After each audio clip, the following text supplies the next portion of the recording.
2024 की शुरुआत होते ही देशभर में सियासी सरगर्मियां तेज हो चुकी हैं। दरअसल महज 3 से 4 महीने का वक्त अब बाकी रह गया है लोकसभा चुनाव में, और इन लोकसभा चुनाव में जीत हासिल करने के लिए इंडिया गठबंधन एड़ी चोटी का बल लगा रहा है।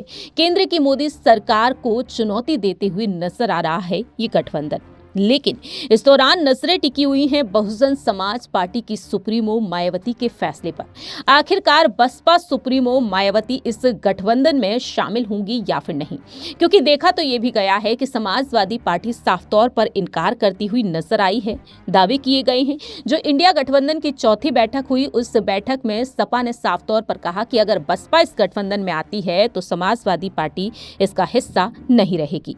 वहीं बीते कल ही अखिलेश यादव का जो बयान सुनने को मिला, उस बयान में भी यही सुनने को मिला कि अगर वह गठबंधन में आ भी जाती हैं तो भरोसे की गारंटी कौन लेगा।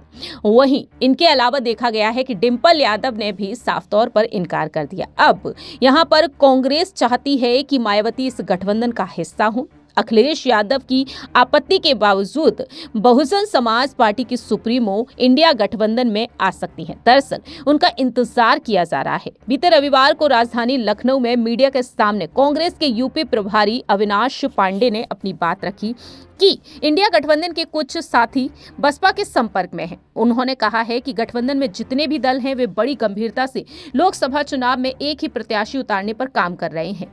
इतना ही नहीं, अभी पिछले दिनों दिल्ली में जो बैठक हुई उसमें यूपी के कांग्रेसियों ने तर्क दिया था कि भाजपा को हराने के लिए बसपा का साथ चाहते हैं।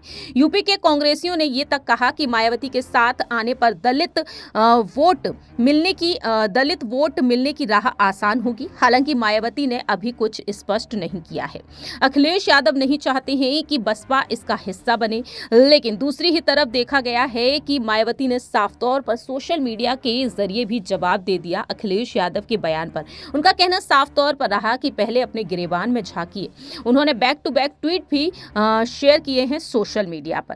कांग्रेस के राष्ट्रीय महासचिव एवं यूपी प्रभारी अविनाश पांडे का कहना साफ तौर पर रहा है कि इंडिया गठबंधन के कुछ साथी बसपा के संपर्क में हैं।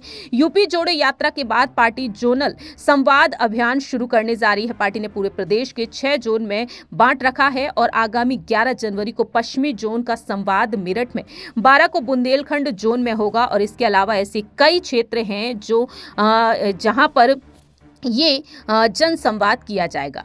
अब देखना होगा कि अब यहाँ पर आने वाले समय में मायावती का क्या कुछ अहम फैसला होगा, क्योंकि कांग्रेस तो यही चाहती है कि मायावती इस गठबंधन से जुड़ जाए। इस खास रिपोर्ट में इतना ही। तब तक के लिए आप देखते रहिए नेक्स्ट 9 न्यूज़।